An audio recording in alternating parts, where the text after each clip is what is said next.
ያገኘን ነው የምንገኘው። እስካሁን ድረስ ግን ያው ድምፁን መስማት አልቻልንም። ከፍተኛ የሆነ ጭንቀት ውስጥ፣ ከፍተኛ የሆነ ፍርሃት ውስጥ ነው ያለ ነው።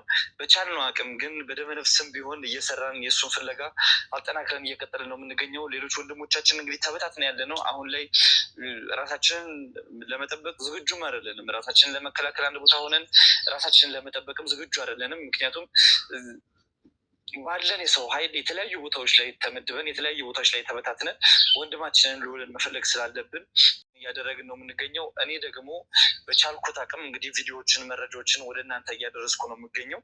እንግዲህ ከዚህ በፊት በነበረው ቪዲዮ እንደተከታተላችሁት የመጣ ነው እንጂ የሌሎች ሰዎችን ታሪክ ለማንሳት ወደ እናንተ ለማቅረብ ምንም አይነት ጊዜ የለንም። ያንንም ለመቅረጽ ያንንም ለመስማት እኛም ዝግጁ አይደለም። ስለ ልዑልና ልዑል ብቻ ነው አሁን ላይ ሀሳባችን። ስለዚህ እሱን እየተከተልን ነው የምንገኘው። ተመልካቾቻችን እስቲ እንግባና ቦታው ላይ ደርሰናል። አሳይቶን አቡሽ አሳይቶ ሰላም ጤና ይስጥልኝ። ውድና የተከበራችሁ ውድ ሆናችሁ የኔ ቤተሰቦች እንዴት ናችሁ? ሰላም ናችሁ? ሰላማችሁ በያላችሁበት ያምዳችሁ። ሰላም ፍቅር እየተመኙላችሁ ዛሬ በአዲስ ነገር መጥቻለሁ። የዛሬው እጅግ በጣም ተናድጃለሁ። በጣም ስጠራጠረው ሁላችሁም እርግጠኛ ነኝ እንደኔ ጥያቄ ፈጥሮባችሁ ሊሆን ላይሆን ይችላል። እኔ ሲያጠራጥረኝ የነበረ አንድ ጉዳይ ነበር። ዛሬ እንግዲህ ጀግናው ደርሶበታል ማለት ነው። ስለ ሹፌሩ የልዑል ሹፌር ነው ዛሬ ጉድ እየላችሁ የመጣሁት። ሰውን ማመን ቀብሩ ነው። ሰው ማመን በፍጹም እንትን ልትሉት ልታውቁት አትችሉም። የሹፌሩ ስልክ ይጠራል እያለ በተደጋጋሚ ሚኪ ሲያወራ ሰምቼዋለሁ። እናንተም እርግጠኛ ነኝ ሰምታችሁ ሊሆን ይችላል። ይሄ ልጅ እንግዲህ ምንድን ነው የልዑል ጠፍቶ የእሱ እንዴት ሊሰራ ቻለ እያለ እኔም ማለት እየተጠራጠርኩም አምሳ ዝም ብሎ እንትን እያልኩ ነበር እና ዛሬ ጉዱ ሲወጣበት እንግዲህ ከልዑል መጥፋት ጀርባ እሱም እጁ እንዳለበት ከሱ ጋር የሚሰራው ደግሞ ክፍለ ሀገር ያለው የልዑል አጎት ዛሬ ከሱ ጋር ታይቶ ነው እንግዲህ ይሄ ሁሉ ጉድ እንትን ያለው። ለሚኪ ሰው እንትን ብሎ የልዑል ሹፌር እኮ ከአጎቱ ጋር አይተነዋል። ያው ልዑል እነሱን ካያችሁ ወይ የሆነ እንትን ያሉበትን ካያችሁ እያለ በሰፈር ሰዎች ሁልጊዜ እንትን ይላቸዋል። እና የሰፈር ሰው ደግሞ ያየው ከልዑል ጋር ሲመጣ ያየው ሹፌር ዛሬ በድጋሚ ደግሞ ከልዑል አጎት ጋር ሲታይ ለሚኪ ነገሩት ማለት ነው። ሚኪ ደግሞ ይሄ ነገር እውነት ነው ወይስ እኔን ወጥመድ ለማስገባት ነው ብሎ ነገሩን በደንብ እያጣራ ባለበት ሰዓት እውነት ሆኖ ተገኘ ማለት ነው። ካጎትየው ጋር ይቅርና ካጎትየው ቤት ራሱ እንደሚያድር እንግዲህ የሰፈር ሰዎች ናቸው ይሄንን እንትን የሰጡት። ማንነታችን እንዲነገር እንትናችን አንፈልግም ለደህንነታቸው ሲባል ማለት ነው። በምስጢር ሆኖ እንዲቀርላቸው ምናምን ነበር። ግን ደግሞ ይሄ ነገር በምስጢር የሚያዝ ነገር አይደለም። እዚህ ጋር የልዑል ነፍስ እየተጨነቀች በምን አይነት ሁኔታ እንዳለ ፈጣሪ ነው የሚያውቀው። እንግዲህ ይሄ ሹፌር አብሮ እዛ ሆቴል ውስጥ ከልዑል ጋር ነበረ። ከዛ እሱ ጠብቅ በተባለበት ሰዓት ደግሞ እሱ ሲመጣ አይታችሁ ከሆነ እንግዲህ ሚኪ ሲያወራ ሹፌሩ እዛ ቦታ ላይ አልነበረም። እና ይሄ ነገር ያጠራጥር ነበር። ሚኪም ያው ጧትና ማታ በደንብ እያጣራ እየሰራ ነው ያለው። የዋናውን ነገር እናንተ እንድታውቁ የምፈልገው እዚህ ከልዑል መጥፋት ጀርባ ሹፌሩና አጎትየው እጃቸው አለበት ከመቅደስ ከተባለችው ሴት ጋር ማለት ነው። እና የእነሱ ጉድ እንግዲህ አላቅም ምን አይነት እንትን እንደሆነ ምን አይነት ህሊና እንዳለው ባላቅም ማለት አንዳንድ ጊዜ አብራችሁት እየበላችሁ እንግዲህ ሹፌሩ ለልዑል በጣም ምስጢረኛው በጣም ብዙ ነገር የሚያካፍለው በጣም ብዙ ነገሮች እስካሁን ድረስ ስልክም ሲያወራ ያው በሱ እንትን ነው። ያው እሱ ከቦታ ቦታ ልዑል ሲሄድ እሱ ነው እንግዲህ መኪናውን እንትን የሚልለት። ስለዚህ ሁሉ ነገር ይሰማል ይሄ ሹፌር። ልዑል ምንም አይነት ምስጢር ከሱ የሚደብቀው ነገር የለም። እንደዚህ አይነት ሰው ዛሬ ግን አሳልፎ ልዑልን ለሌባ ለወንበዴ አሳልፎ ነው የሰጠው ከነሱ ጋር ተባብሮ ማለት ነው። እኔ እሱ ጠፋ ብዬ እንደ ልዑል ሳስብለት እሱ ለካስ ገንዘብ የማይሰራው ነገር የለም። እንግዲህ ስንት ብር ቢከፈለው ነው ልዑልን አሳልፎ የሸጠው? ምን አይነት አይሁዳ እንደሆነ አጎት የተባለው ከቤቱ እየሄዱ እያደሩ እየበሉ ሰውየው ልክ ከልዑል ጋር እንትን ከማለቱ በፊት አንድ ቀን ሹፌሩና ልዑል እሱ ቤት ሄደው እንዳደሩ እንግዲህ ሚኪም ሲናገር ነበር። ይሄ ሰው አሁን በደንብ ትኩረታቸው ያው ብቻውን ስለሆነ ሚኪ ትንሽ አቅቶታል ማለት ያስፈራል።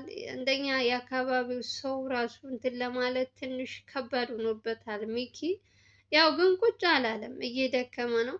ሰዎች ደግሞ እግዚአብሔር ይስጣቸው የልዑል እንትን ያስጨነቃቸው ሰዎች አጎትየው ወጣ ወጣ ያለ ነገር ሲያሳይ ከቤት ማታ ማታ ሰው ይዞ ሲገባ ሲታይ እንግዲህ ለሚኪ እየደወሉ እንደዚህ አይነት ሰው ገብቷል እንደዚህ እያሉ ዛሬም እንግዲህ እነሱ ጎረቤት ናቸው። እዛ ሹፌሩ ከአጎቱ ቤት አድሮ ሲወጣ አይተው የነገሩት እና አላቅም ግን ሰውን እንዴት ነው የምታምኑት? እንዴት አድርጋችሁ ነው የሰውን እንትን ማንነት የምታውቁት? ተቀምሶ የሰው ጸባይ አይታወቅ። አለባበሱ አሳምሮ፣ አነጋገሩ አሳምሮ ውስጥ ለውስጥ ልዑልን የወጋው ዋናው ሌባ ሹፌሩ ነው፣ ከመቅደስ የተባለችው። ይሄ አጎት የተባለው ደግሞ እንደ እንትን እየተሽለጠለጠ ሽልጥልጥ የሆነ ሰውዬ ልክ ለሱ አዛኝ መስሎ ከሱ ጋር ሲሆን መልካም ነገር ያወራል። ልዑልን ደጋፊ ይመስላል። አክስትየዋ በጣም እንደዚህ ናት እንዲህ ናት እያለ እሷን እንትን ለማለት አሁን እኔ አላቅም የእሷ እጅ ያለበት እዚህ መጥፋት ላይ ምናምን አላቅም። ሶስቱ ግን በደንብ እንትን ማለት ያለባቸው እነዚህ ሶስት ሰዎች ናቸው ከመቅደስ ጋር ማለት ነው። ሞር ደግሞ በደንብ ይሄንን ሌባ ፈልጎ አግኝቶ ሹፌሩን ቅጣቱን እንዲያገኝ ማድረግ ያለባቸው ዋናው ሌባ እሱ ነው።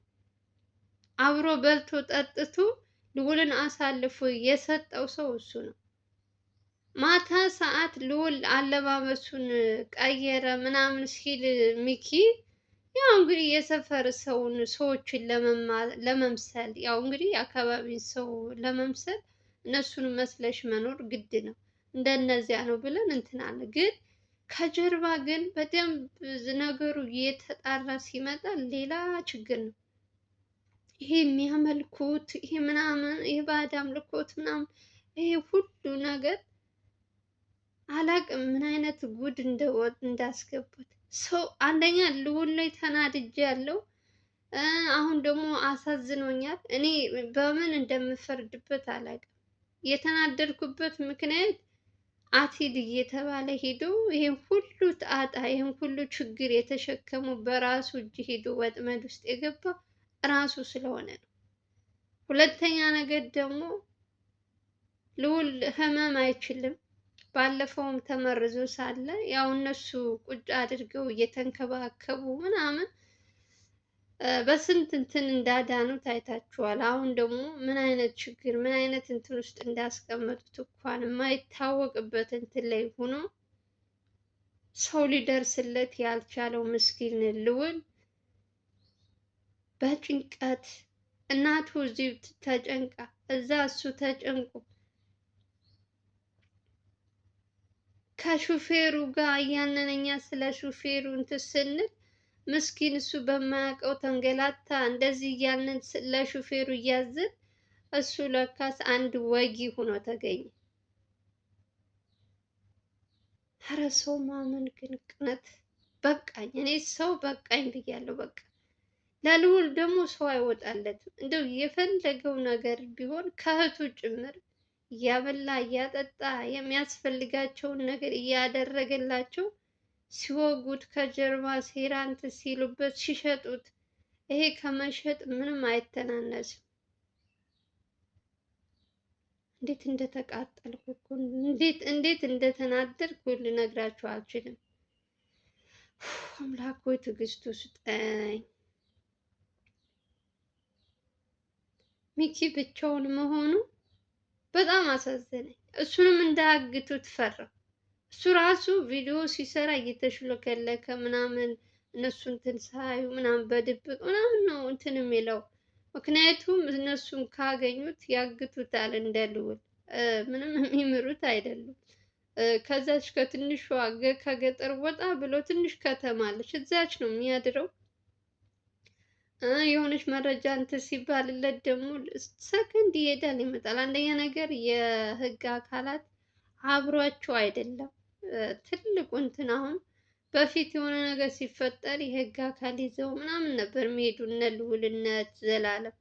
አሁን ግን ሚኪ ብቻውን ነው ከእንትኑ ጋር ከካሜራማኑ ጋር እና ያ ልጅ መንገድ የሚያሳየው ልጅ እሱ ብቻ ነው አብሮት ያለው። እነ አቤል እነ ቴዲ እነ እንትና እንዴት እንዳስቻላቸው ምን አይነት ጨካኝ እንደሆኑ በአሁኑ ሰዓት ላይ እኔ አሁን ላይ ልዑልን ካረዱት ልዑልን በአሁኑ ሰዓት ላይ እንትን ካልደረሱለት የእነሱ አለው ማለት ምን ላይ ነው ወገን? በእርግጥ በቁጥር 2 የሚሰራ ልጅ አለ። ስለ ልዑል ማስረጃ ምናምን አንዳንድ ነገር የሚያሰራ አለ እዚሁ አዲስ አበባ ቁጭ ብሎ። ግን ደግሞ አዲስ አበባ አይደለም ልዑል የሚያስፈልገው ገጠር ሂዶ ነው። ልክ እንደ ሚኪ ከጎኑ ሂደው እሱን ማገዝ ይችላሉ። አዲስ አበባ ቁጭ ብሎ ቢሮአቸው ላይ መጥቶላቸው መረጃ ምናምን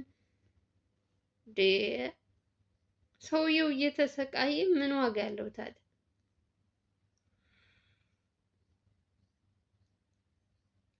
አምላኬ ሆይ ትዕግስቱ ስጠኝ፣ ትዕግስቱን ስጠኝ ነው የምትሉት? የእውነት ምን አይነት ችግር እንደሆነ አብዛኞቻችሁ ደግሞ ስትጠራጠሩ ስልኩ እየጠራ ነው በሚል ሰዓት ልክ እንደኔ ጥያቄ የፈጠረባችሁ ሰዎች ነበራችሁ። ምን ባላት እሱ እጁ ሊኖርበት ይችላል ከመቅደስ ጋር አንድ ላይ እንትኑ ነው ምናምን እያላችሁ ነበር ስለ ሹፌር እና የአንዳንዶቻችሁ ግምት የእውነት ይታያችኋል ልበል እንዴ? ኧረ ጉዴ!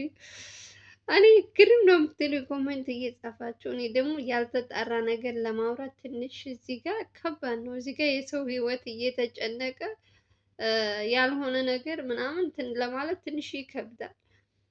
ሞር ደግሞ አንዳንዶች ደግሞ ሹፌሩ ስትጠራጠሩ ምናምን ሳይ እስኪ በደንብ ነገሩን ሳላጣራም አላወራም ስለዚህ ጉደኛ ሰውዬ ብዬ ላለው እሱም አለበት። እሱ ራሱ አንድ ካዲ ሆኖ ተገኘ። አብረው በልተው አብረው ጠጥተው አሁን እሱ ነው እየተፈለገ ያለው። ከልዑል በላይ ዋናው ልዑል ያለበትን ቦታ የሚጠቁም ወስዶ የሚያሳያቸው ይሄ ሹፌሩ ነው። ትኩረቱ ሁሉ ነገር ሚኪ ከሹፌሩ ጋር አድርጓል። እንግዲህ ምን ማለት አጎትየው ቤት እንደተለመደው ማታ ሊያደር ሲመጣ ይዘዋለሁ ብሏል። እንደው ፕሊዝ ከቻላችሁ ቪዲዮ ላይክ እያደረጋችሁ እንዲያዩትና ሚኪን እንዲያግዙት እስኪ እናድርግ። እንደው በዚህ እንኳን ድምፅ እንሆን። ላይክ ብቻ አድርጉ። ቫይራል ከወጣ ያዩታል። እነ ሚኪ አልኩኝ እነ ማን ነው አቤል እና እነ ቴዲ በቻላችሁት አቅም ብቻ ቪዲዮ ስትጀምሩ ላይክ ብቻ አድርጉ። ወንድማችን እሱም እንደ ልዑል እንዳይታገት በእናታችሁ ድምፅ እንሆናቸው። አያሳዝናችሁ? በማያውቀው እንትን እየተሰቃየ ምስኪን። አረ ወይኔ ጦሱ ሁሉ ለሚኪ ነው የተረፈው። የእውነት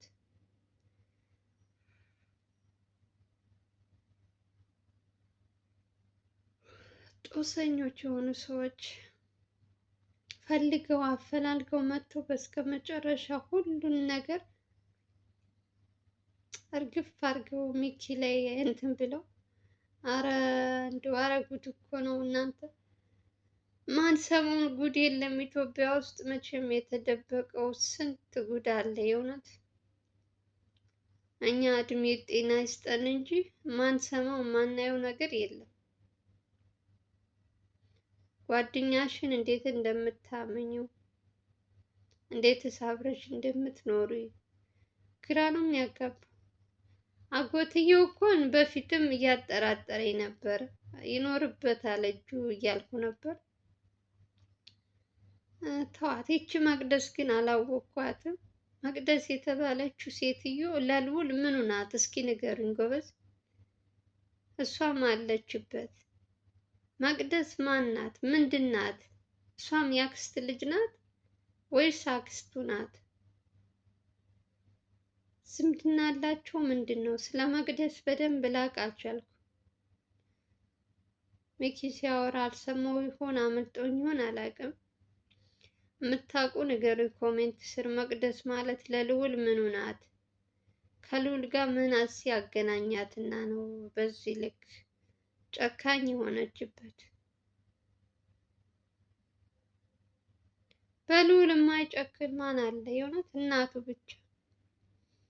እናቱ ብቻ ነው በልዑል የማትጨክንበት። ሁሉም በልዑል ላይ ሲባል ይነሳል፣ ይበረታል። ወይኔ ምን አይነት እድል ነው ግን!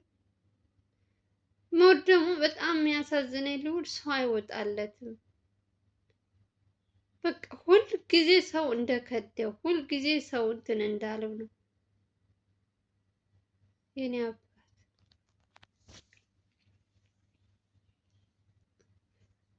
ወይ ዘንድሮ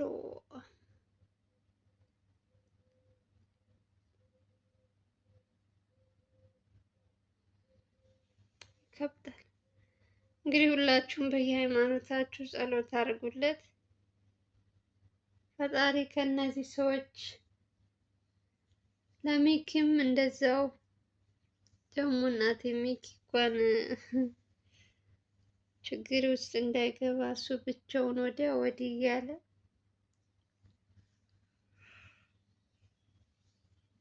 ለማንኛውም የዛሬው ይሄ ጉደኛ ይሄ ነው ዛሬ እየላችሁ የመጣሁት። በሌላ ቪዲዮ እንገናኛለን። ሰላማችሁ ይብዛልኝ። አዲስ ከሆናችሁ ሰብስክራይብ ማድረጋችሁ እንዳትረሱ። በተረፈ ወዳችሁ እና ፈቅዳችሁ ላይክ ሼር ለምታደርጉልኝ እህቶች በጣም አመሰግናችኋለሁ። ሰላማችሁ ይብዛልኝ። ባይ